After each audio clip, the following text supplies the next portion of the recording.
Bonjour Pierre Tessier. Bonjour Johan. Merci d'avoir accepté cette interview. C'est moi qui te remercie. Merci de m'avoir invité dans ce lieu magnifique. Il n'y a pas de quoi. Merci d'avoir répondu présent. On va revenir ensemble sur ta carrière de comédien, plus particulièrement dans le doublage. Pour commencer, est-ce que tu peux nous expliquer comment t'es venu cette envie de devenir comédien? De devenir comédien, ouais. C'est très vieux. J'étais petit, j'avais 13 ans je crois, ouais. Et je me suis inscrit dans, dans une compagnie qui montait un spectacle dans la ville où mes parents habitaient. Il y avait une compagnie de théâtre qui montait un spectacle. Je me suis inscrit parce que j'avais très envie de faire ça. D'accord. Et c'était le premier spectacle que j'ai joué devant presque 500 personnes tous les soirs pendant une semaine. Enfin, c'était énorme, un très gros truc. Ouais. Et voilà, j'ai dit, c'est le métier que je veux faire. Voilà, c'était avec le théâtre de l'Unité, Jacques Lifchine et Hervé Delafont, pour les citer. Et j'ai dit à mes parents, voilà, c'est ça que je veux faire. Je veux faire ce métier-là. Donc après, je me suis inscrit dans des cours de théâtre amateurs. Voilà. J'ai commencé à faire des photos, à faire un peu de pub, etc. Ouais.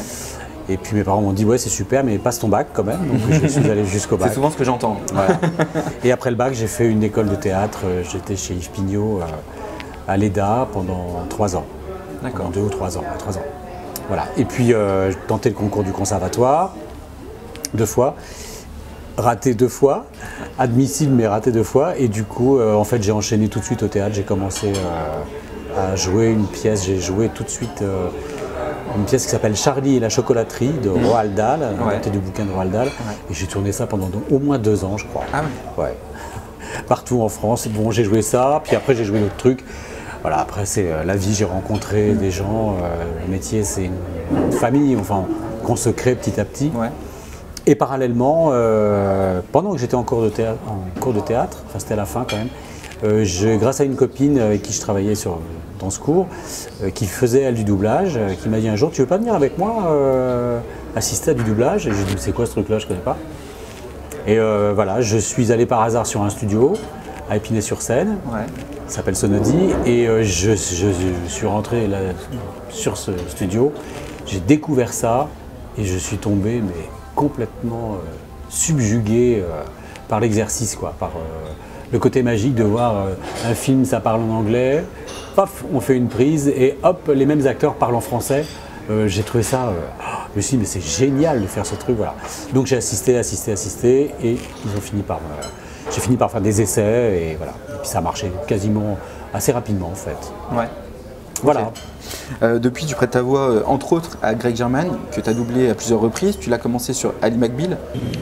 Elle s'appelait Jerry Bird. Elle était en dernière année. J'entrais au lycée. La première fille que j'ai embrassée. Je croyais que j'allais l'épouser. Elle était grande, sculpturale, une sorte de divinité. Dans le rôle de Richard Fish. Absolument, ouais. Bravo monsieur. Ouais, Fishisme. Richard Fish qui aimait les coups de poulet des vieilles dames. Oh, j'adore ton petit coup de poulet. Ensuite, tu l'as retrouvé dans Once Upon a Time, dans le rôle d'Hadès. Ouais, tout à fait. J'ai dû faire des trucs avant avec lui, mais en grosse série, il y a eu Hadès, effectivement. Ouais. Hadès. Le roi des morts, ouais. C'est ça. Alors il a arrêté mon cœur et brisé le cristal. Privé d'un cœur qui bat, je n'avais plus le pouvoir de le réparer moi-même, mais maintenant, grâce à toi, c'est une autre histoire. Et enfin, depuis quelques années, sur Grey's Anatomy, dans le rôle du docteur Tom Korasik. Absolument. Ça fait quoi de participer à une série comme Grey's Anatomy? Ça fait plaisir. Non, ça fait plaisir parce que c'est une très grosse série qui cartonne depuis des années.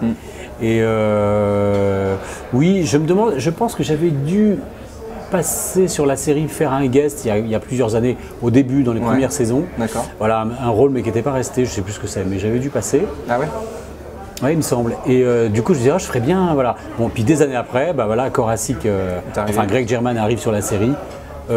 Évidemment, on m'appelle, on me dit, il y a ton personnage qui arrive, ton comédien qui arrive dedans. Je fais, yes, super. Donc voilà, je me régale. Non, c'est une très chouette équipe.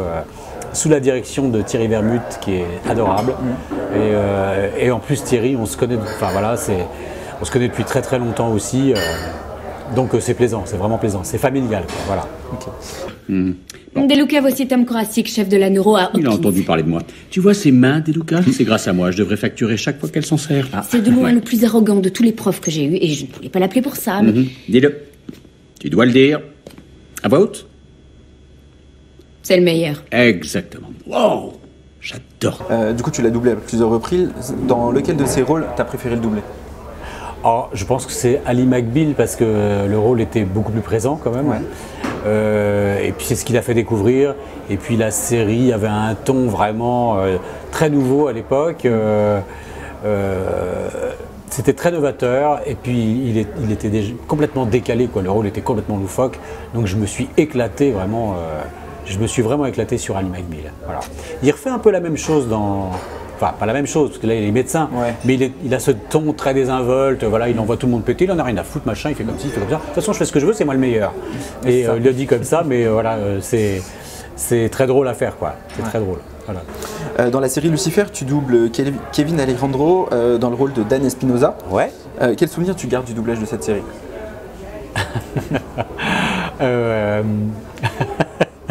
Nos engueulades avec Lucifer, il est odieux avec moi, avec mon personnage, il est absolument odieux. Non, Damien, je plaisante, mais on s'est très bien entendu avec Damien. Mais on s'est bien marré, voilà. Et puis c'est pareil, c'est une série qui est dirigée par Déborah Perret. Tu la connais? Non, tu la connais pas? Enfin, je la connais, mais pas personnellement. Déborah, c'est une amie depuis très longtemps aussi, donc on se connaît par cœur. On a fait des séries il y a longtemps ensemble où on se fendait la poire, et du coup, à chaque fois que je travaille avec Déborah, c'est très plaisant parce qu'on a beaucoup de fou rire. C'est beaucoup de fou rire sur le plateau. Voilà, donc en plus là, le personnage, il est un peu moqué. Oui, c'est ça. Voilà, dans la série, il est toujours un peu moqué. Et on se marre, quoi. C'est drôle de voir Lucifer qui se fout de sa gueule, et l'autre qui fait non mais quand même. Ça boum? Je voulais juste vous dire que c'était vraiment du bon boulot. Vous êtes sincère? Ouais. On a eu Boris. Et je sais pas comment vous avez pu aussi bien lui mentir. C'est simple, je n'ai pas menti. Et si c'est vrai, c'est que vous êtes vraiment barge. Ça c'est clair. Sinon, pourquoi vous croyez que je voudrais être vous? Le personnage de Lucifer, d'ailleurs, t'étais familier. T'as doublé Luke Cook dans la série Les Nouvelles Aventures de Sabrina. Oui. Où justement, tu es le rôle de Lucifer Morningstar. Mais tu es au courant de tout. Mais absolument, oui. Comme quoi, j'ai fait les deux versants. C'est ça. Je fais, c'est marrant d'ailleurs d'avoir fait Lucifer. J'ai bien aimé aussi. C'est autre chose.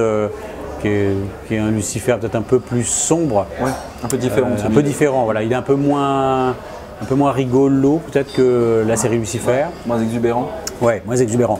Mais c'est intéressant d'avoir fait. J'ai bien aimé aussi faire Lucifer. Alors, j'ai oublié le nom de l'acteur, redis-moi comment il s'appelle, non? Luke Cook. Luke Cook, merci. Voilà. Pas mal, ouais. Bah écoute, je pense que c'était la première fois que je le doublais, non? Oui. Ouais. J'espère qu'il va faire plein de choses derrière. Sabrina a manifestement des pouvoirs divins. Elle a décimé toutes nos forces armées. Mais mes renseignements étaient exacts. Quoi? Oui, l'élite. J'ai des problèmes bien plus graves sur les bras que toi et tes misérables requêtes. Cette gamine doit être anéantie. Alors là, on remonte un petit peu en 2006 dans la série Heroes. Tu prêtais ta voix à Greg Grunberg dans le rôle de Matt Parkman. Tu l'avais doublé pour la première fois sur Felicity déjà. Oui, c'est vieux, ça, c'est une série. Un peu la même époque que Ali McBeal. Je pense, ouais, absolument. Et ça, c'est une série que dirigeait Barbara Tissier. Et c'est elle qui avait pensé à moi sur ce gros. Parce que c'est un petit gros Greg Grunberg. Je crois, il me semble. C'est un flic, oui, c'est un policier, ouais. Et voilà, mais et c'est vrai que moi j'aurais jamais pensé à moi, et en fait ça marchait très bien. Ça marchait super bien. Elle a essayé, on s'est dit mais ça marche super, la voix colle super bien. Je l'ai beaucoup doublé après Greg Grunberg, quasiment partout, je crois aussi. Sauf, je crois qu'il a fait une petite apparition, ça m'a un peu énervé, mais bon, c'est pas très grave, je lui en veux pas. Une petite apparition dans Star Wars, je sais plus lequel, je sais plus quel épisode. Petit rôle, donc c'est pas grave. Et c'est pas moi qui l'ai doublé là-dedans. D'accord. Mais sinon, Felicity, la série Heroes. Où il fait une suite de Heroes Reborn aussi. Oui, absolument. Ted, j'ai connu la même expérience. J'ai perdu connaissance et je me suis réveillé 48 heures après. Vous auriez pu me mettre On peut faire beaucoup de choses en 48 heures. Jusqu'à maintenant, je l'avais dit à personne. Même pas à ma femme. Et depuis, j'arrête pas de lire dans mes pensées. C'est affreux. Parce que j'entends des choses que je ne devrais pas entendre. Quel genre de choses? Des choses qui peuvent ruiner une vie. Alors en préparant ta fiche, du coup, j'ai découvert aussi des choses, redécouvert des choses. Par exemple, dans Desperate Housewives, tu as doublé Oui. Kevin Ram dans le rôle Yes. de Lee McDermott. Yes. Alors là, c'est un registre complètement différent de ce que tu avais fait jusque-là. Tu avais passé un essai pour le rôle? Non, pas du Non. tout. Non, Tu je l'avais crois déjà pas. doublé? Non, je On a crois pensé pas. à toi Ouais, je pense que c'est Nathalie qui a pensé à moi. De mémoire, je pense pas avoir passé d'essai là-dessus. Mais non, parce que le personnage est arrivé en cours de série, il était peut-être pas là dans la saison 1. Ah non, il n'était pas là au tout début, Voilà, il était ouais. en milieu de... J'avoue que je n'ai pas re-regardé la série, donc je ne me souviens pas. Mais il a dû arriver après, donc je pense qu'elle a dû avoir le choix et elle m'a proposé le rôle. Et je faisais couple avec Jérôme Rebaud, autant que je me Ouais. souvienne. Ouais. Et c'est génial. Pareil, J'étais hein. super content de faire ça. Ouais. Non, mais en plus, c'est devenu une série culte. C'est quoi. ça, ouais. C'est une série Ouais. totalement culte. Et Kevin Ram est vachement bien. Je me suis éclaté à faire ce garçon un peu précieux et un peu commère. Oui, très commère même. Très commère. Ouais. Tu devrais dire à Jackson que tu te sens pas prête. Et s'ils iront avec toi, il n'y a pas de souci, je serai là pour danser avec toi. En attendant qu'un type mieux que moi n'arrive, qu'est-ce que t'en dis? Si c'est une tentative pour m'attirer dans votre lit, Mademoiselle Mayer, je vais vous demander de bien vouloir quitter les lieux. Et en 2016, tu l'as retrouvé dans la série L'Arme Fatale. Absolument, complètement différent, Voilà. plus straight.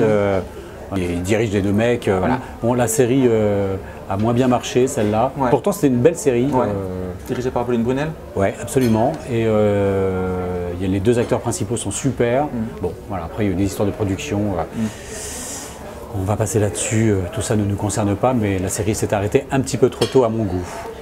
Voilà, c'est pas grave. Mais Kevin Ram, je l'ai redoublé dans d'autres trucs. Hein. Je le double régulièrement depuis. Voilà. C'est un acteur que je suis beaucoup. Ok.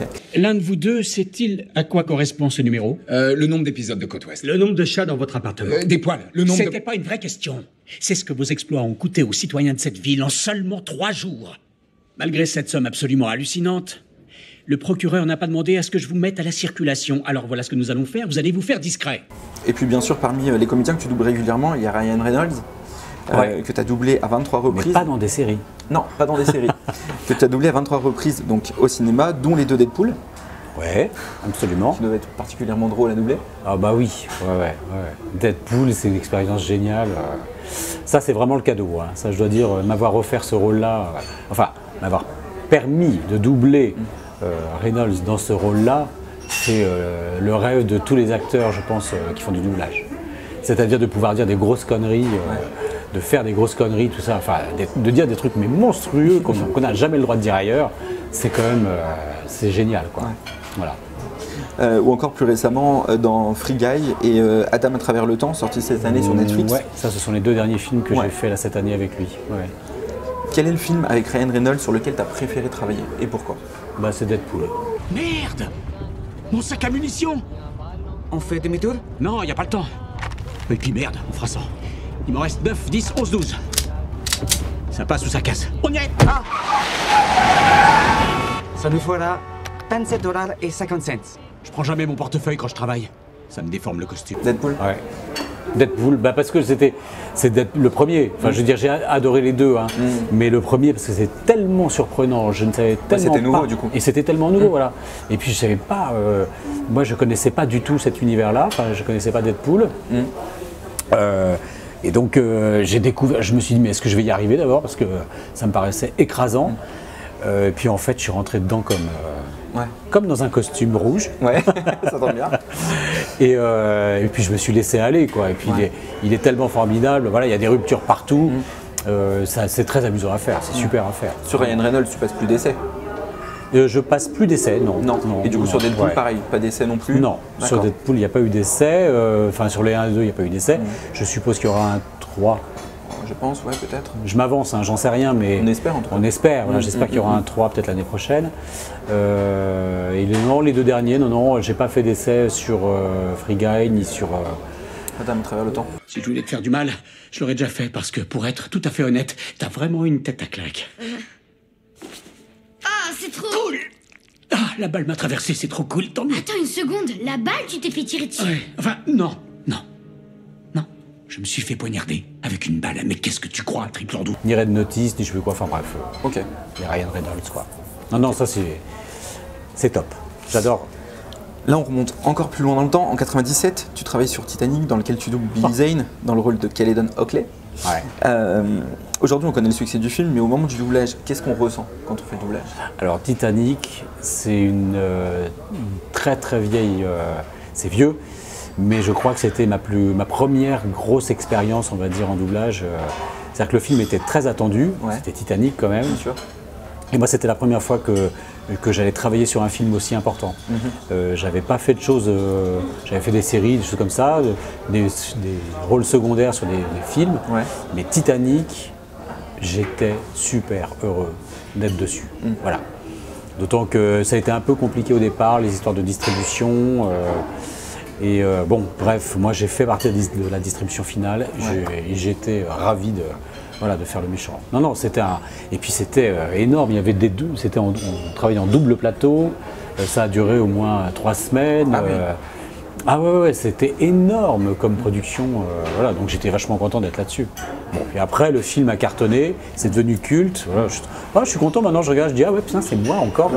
Pas mal. Pourtant, mais j'étais jeune, mais quand même, ça le faisait. Je trouve que ça le fait passer, ça le fait pas mal. Ah oui, ça le fait très bien.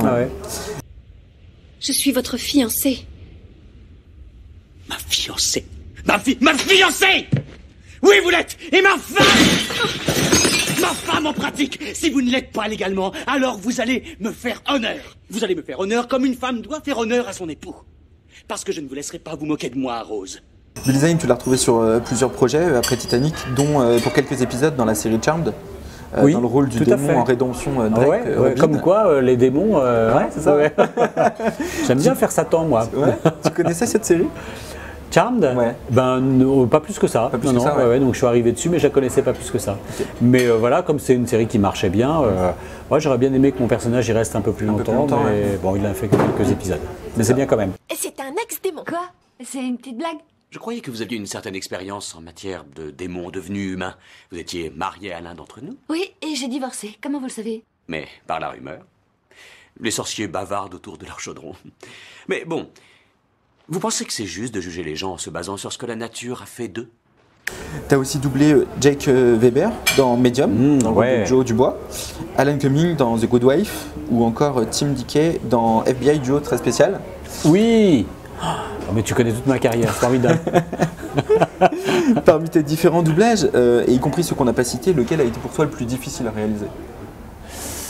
Sur les 3 que tu viens de me citer, non, là? Parmi toute ta carrière.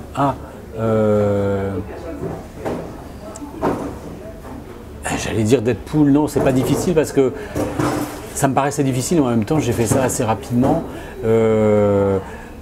Non, comment il s'appelle, Jack Weber, c'était super parce que je passais ma vie à me réveiller j'enregistrais des boucles, je me réveillais à chaque fois. Pas ce qu'il y avait de plus compliqué, mais des fois j'avais envie de la gifler, Alison Dubois, de dire arrête de me réveiller comme ça toutes les nuits. Eh ben, dans ce cas-là, on verra, on avisera en temps voulu. Mais pour l'instant, tu ne peux pas savoir quel sera le chiffre de lit demain, parce que demain n'existe pas encore. C'est une réflexion très sage. Et j'en suis seulement au chapitre 1. Et qu'est-ce que tu ressens? En fait, ça m'énerve ce principe de rester assis là sans rien faire. J'ai peut-être l'esprit fermé, d'accord, mais ça me détend pas du tout ce truc. Ça n'a pas été... Non, ça n'a pas... En tout cas, c'est pas là-dedans que ça a été le plus dur. Il a fait d'autres choses après où c'était plus compliqué. C'est un acteur en original qui a une voix très grave, Jack Weber. Voilà, donc des fois, ça m'oblige un peu à composer. Ça, c'est un peu plus... Mais j'aime beaucoup ce qu'il fait. J'aime beaucoup cet acteur. Non, je sais pas ce qui a été le plus dur. J'ai pas beaucoup souffert en fait en doublage. Non, je prends ça comme un amusement.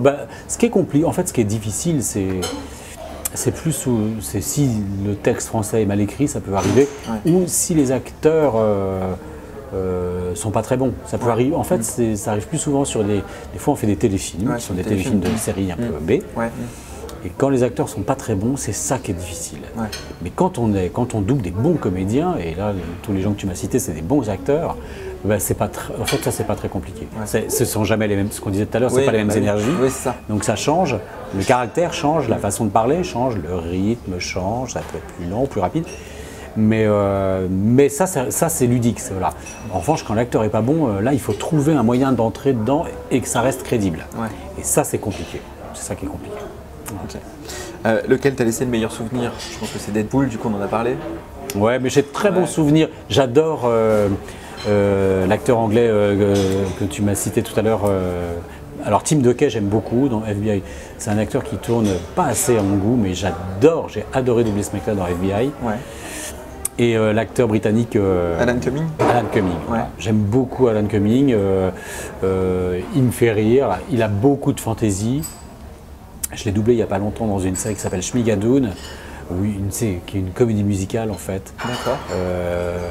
Et donc il y avait des chansons à faire. Non, je me suis éclaté avec lui. Voilà, c'est un showman. Bon, des fois il en fait un peu beaucoup, mais moi ça m'amuse. Ça m'amuse. Dans The Good Wife, il est super. Le rôle est super, vraiment. Voilà. J'ai fait une autre série après où il avait le rôle principal. D'accord. Le titre ne me revient pas là, mais qui n'a pas duré très longtemps, qui a fait 2 saisons. Okay. C'est 2 flics, enfin c'est un flic et un écrivain et un prof de fac. Donc moi je fais le prof de fac qui aide la petite fliquette à résoudre des enquêtes. Et c'est Instinct. D'accord. Ça s'appelle. C'est vachement bien cette série aussi. Voilà, mais il n'y a eu que 2 saisons. Mais très sympa, une série très sympa. Voilà, j'aimerais bien redoubler Alan Cumming là. Je sais qu'il va tourner, il va faire plein de trucs encore ce mec. Justement, la question d'après, c'est quel acteur tu prends le plus de plaisir à doubler ou à retrouver? Alan Cumming. Alan Cumming. Je donnais à Edward cette sacoche remplie d'1 million de dollars qu'il pourrait garder s'il acceptait de me cogner. Quelle serait sa décision? Mais lui un pain. S'il veut pas, moi je veux bien le faire. Et voilà. Qu'est-ce que ça nous apprend sur le comportement humain? Que tout est lié au contexte. Non, mais j'ai redoublé il n'y a pas longtemps, la semaine dernière, je crois, Jack Weber, justement, dans un épisode de FBI, je crois. Voilà, j'étais super content de le voir. En plus, là, il a une espèce de salopard, un mec, une ordure, pas amoché, mais un peu aviné, lourdingue, graveleux, qui tripote les nanas. Enfin, le mec est insupportable. Ouais. J'ai trouvé ça super à faire, je me suis éclaté. Il y a plein d'acteurs, non, à chaque fois je les retrouve, mais on ne le sait jamais à l'avance. Hein. Bah oui. Mais c'est toujours un plaisir. Voilà. Je me dis toujours, ah chouette, un tel. Voilà. Ok, bah écoute, merci beaucoup Pierre. Je suis très content. C'est déjà fini, ouais. Ah non, c'est pas possible. On vient de commencer. T'as pas d'autres questions? Non, j'en ai pas, mais si tu veux parler d'autres choses, on peut. On pourrait parler. Alors on pourrait parler tricot. Pourquoi pas? Non, je ne fais pas de tricot. Non, super, merci à toi. Mais voilà, écoute, je suis ravi. D'avoir accepté. J'espère qu'il y aura plein de monde qui va regarder surtout. Bah, j'espère aussi, oui, bien sûr. Et longue vie AVF en série. Merci. Non? Ouais. Que nous dirait justement Dr Koracic pour clôturer cette interview? Ah, le fameux Dr Koracic, mais qu'est-ce qu'il dirait? Ah, pour clôturer une interview comme ça, il dirait, mais enfin ma petite Meredith, dépêchez-vous, il y a du monde qui nous attend là. Allez, on va sauver des vies. Allez, hop, bisous. Salut. Merci.